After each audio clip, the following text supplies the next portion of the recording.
I think Wales Millennium Centre has grown over 10 years into a fantastic cultural institution and an icon for the Welsh nation. And it started out with the ambition to bring the best of the world to Wales and bring the best of Wales to the world. We've also invested a lot of energy into trying to put local people on our stages and on the map too. So we've a dual purpose really, and I think that's what makes this building so special.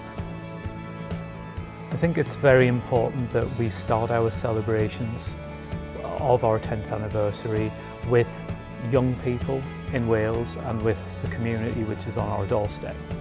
So a huge focus is inspiring young people, not looking back over those 10 years, but looking forward to the future and what we can offer and what life has in store for them.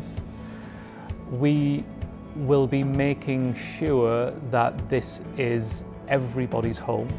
So if you're a skateboarder in Bangor, if you're a 70-year-old living in Tiger Bay, in Bute Town, or from whatever walk of life, when you walk into our building, it should feel like there is something going on that you can be a part of. And I want everybody to be able to share in the excitement of what's to come.